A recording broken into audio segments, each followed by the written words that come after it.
کیا شادی کی دعوت بدعت ہے؟ شادی کے وقت لڑکی والوں کی طرف سے جو دعوت ہوتی ہے اس کا شمار کیا بدعت میں ہوگا؟ محمد عمر کراچی سے۔ دیکھیں، اس کو لوگ اگر سنت سمجھیں گے تو وہ بدعت ہوگا، سنت نہیں سمجھتے تو غیر شرعی رسم ہے۔ بدعت اس لیے نہیں کہیں گے کہ اس کو کوئی سنت تھوڑی سمجھ رہا ہے، دین میں تو اضافہ نہیں کر رہا نا، لیکن غیر شرعی رسم۔ غیر شرعی رسم کا مطلب یہ ہے کہ نکاح کے موقع پہ ہمیں کیا کرنا ہے یہ اسلام نے ہمیں بتایا ہے۔ اسلام نے بتایا نہ ہوتا تو ہم خود سے کر رہے ہوتے۔ جب ایک گائیڈنس ہمیں ملتی ہے اور بڑی زبردست گائیڈنس ہے تو اس کو چھوڑ کر ہندوؤں کے طریقے کو فالو کرنا، غیر مسلموں کے طریقے کو فالو کرنا، یہ غیر شرعی عمل کہلائے گا، اور اس کو ناجائز اس کے فسادات کی وجہ سے کہا جائے گا کہ اس کے جو آگے فسادات ہیں۔ فسادات کیا ہیں کہ اسلام یہ نہیں چاہتا کہ بیٹی کی شادی پہ لڑکی یا باپ پر کوئی بوجھ آئے، اسی وجہ سے اسلام میں جہیز نہیں ہے، بلکہ اسلام نے سارے خرچے شوہر کے، مرد کے کندھوں پہ رکھے ہیں۔ نکاح میں چھوارے بانٹے جاتے ہیں، وہ مرد کے ذمے اگر وہ بانٹنا چاہے، اور رخصتی ہو جائے گی، اس کے بعد ولیمہ مرد کے ذمے ہے، مہر مرد کے ذمے ہے، نان نفقہ مرد کے ذمے۔ تو نبی صلی اللہ علیہ وسلم نے تو جو ہمیں دین دیا اور قرآن میں، اس سے پتہ چلتا ہے کہ سارا مالی خرچہ شوہر کے ذمے ہے۔ تو اسلام چاہتا ہی نہیں کہ بیٹیاں بوجھ بنیں یا ان پہ کوئی خرچہ آئے۔ تو اب جب بارات کے کھانے اور جہیز یہ شروع ہو گئے تو بیٹیاں باپوں پہ بوجھ بننا شروع ہو گئی ہیں۔ غریب گھرانوں میں تو بڑے مسائل کھڑے ہو گئے ہیں، تو مزاج ہی نہیں، اور یہ نیچر کے بھی خلاف ہے۔ جب بچی گھر سے رخصت ہوتی ہے تو عین وہ وقت والدین کے لیے غم کا دن ہوتا ہے کہ ان کے گھر سے ایک فرد کم ہو رہا ہے، اس میں ان کو مکلف بنانا ہے کہ آپ لوگوں کو دعوتیں کھلائیں۔ یہ عجیب سی فضول قسم کی، ایک احمقانہ قسم کی حرکت ہے۔ لوگ کہتے ہیں یہ تو ماں باپ کے لیے خوشی کا دن ہوتا ہے، ان کی بچی کی شادی ہو رہی ہے۔ دیکھیں، یہ خوشی فیوچر کے حساب سے ہوتی ہے۔ جیسے کسی شخص کا بیٹا امریکہ جا رہا ہو پڑھنے کے لیے، تو باپ اس لحاظ سے تو خوش ہوگا کہ چلو جی اس کا مستقبل اچھا ہو رہا ہے، لیکن وہ دن تو غم کا دن ہوگا نا، جس دن رخصت ہو رہا ہے، پتہ نہیں کب آئی ہے وہاں سے جا کے۔ تو غم والے دن نہیں کبھی دعوتیں کی جاتی۔ دعوتیں ہمیشہ جب بیٹا امریکہ سے پڑھ کے آ رہا ہوگا اس دن ابا دعوت کریں گے، جاتے والے دن نہیں کریں گے دعوت۔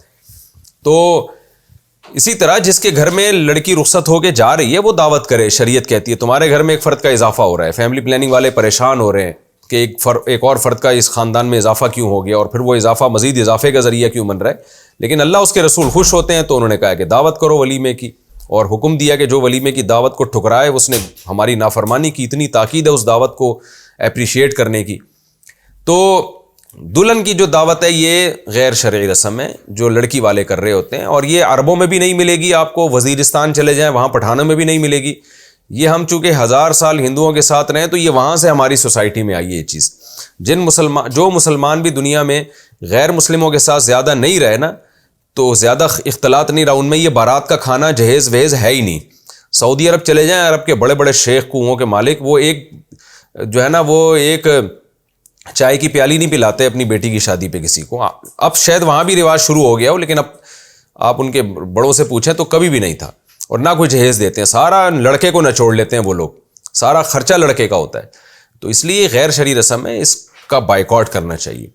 ہاں، اب بائیکاٹ پورا کر لیا پھر بھی ماں باپ کر رہے ہیں دعوت، تو پھر اب دولہا کیا کرے گا؟ تو دولہے کے لیے مجبوری ہے جانا، کیونکہ وہ اگر نکاح والے دن وہاں جائے گا ہی نہیں تو شادی کیسے ہوگی اس کی؟ تو اس کے لیے مجبوری ہے، یا لڑکی کے بھائیوں کے لیے مجبوری ہے کہ ابا دعوت کر رہے ہیں، اماں کر رہی ہیں، تو لڑکی کے بھائی اگر مارکیٹ سے شارٹ ہو جائیں گے تو پھر لڑکی پہ برا اثر پڑتا ہے، اور اس کے سسرال پہ برا اثر پڑتا ہے کہ تمہاری شادی میں تمہارے بھائی مارکیٹ میں نہیں تھے تو کوئی لڑائی چل رہی ہے۔ تو یہ چند لوگ جو مجبوری میں جن کا جانا پڑے ان کے لیے تو گنجائش دی جا سکتی ہے۔ نارملی اس دعوت کو ٹھکرانا چاہیے۔ آپ کو اپنی بیٹی یا بہن کی شادی میں کوئی بارات پہ بلائے تو آپ بولو بھائی یہ غیر شرعی رسم ہے، ہم لوگ اس میں نہیں آتے، آپ کے ولیمے میں آئیں گے ہم۔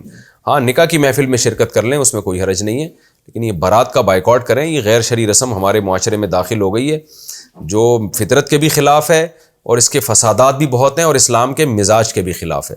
اور ویسے بھی میں نے بتایا کہ ماں باپ کے لیے وہ دن خوشی کا دن نہیں ہوتا جس دن ان کی بیٹی رخصت ہوتی ہے، وہ دن ان کے لیے غم کا دن ہوتا ہے۔ تو اس میں ان کو مکلف بنانا کہ کھلائیں، یہ اچھا نہیں ہے۔ باقی ماں باپ خود کھلا رہے ہوتے ہیں، کچھ تو رسم کی وجہ سے کھلا رہے ہیں، وہ غلط کر رہے ہیں، اور اگر کچھ اس لیے کھلا رہے ہیں کہ داماد نالائق ہے، الو کا، یعنی سوری میں جوش میں آ جاتا ہوں ایسی چیزوں میں، آپ الو کے بعد جو لفظ لے گئے وہ خود آپ لگا دیے گا، الو کا کے بعد جو خالی جگہ میں نے چھوڑ دی، اس میں آپ اپنی پسند کا کوئی بھی لفظ ڈال سکتے ہیں۔ بعض داماد ایسے غیرت لیس ہوتے ہیں نا، وہ جہیز لے رہے ہوتے ہیں، وہ بارات کا کھانا کھلوا رہے ہوتے ہیں، تو لڑکی والوں کو یہ ہوتا ہے کہ اگر ہم نے نہیں کھلایا تو یہ ساری زندگی تانے دیں گے، یہ شخص جس کو آپ نے فل ان دا بلینکس میں کوئی بھی لقب دیا ہے اس کو، تو ایسی مجبوری میں پھر وہ کھلا سکتے ہیں، کیونکہ فسادات کی وجہ سے اس کو غلط کہا جاتا ہے، ناجائز کہا جاتا ہے۔ بعض دفعہ نہ کھلانے میں بیٹی کا مستقبل تباہ ہو رہا ہوتا ہے، جہیز نہ دینے میں اور بارات کا کھانا نہ کھلانے میں، تو ایسی مجبوری میں وہی حکم ہوگا جو رشوت کا حکم ہے، کہ جیسے مجبوری میں رشوت دینا جائز ہے تو یہاں بھی گنجائش ہے پھر مجبوری میں۔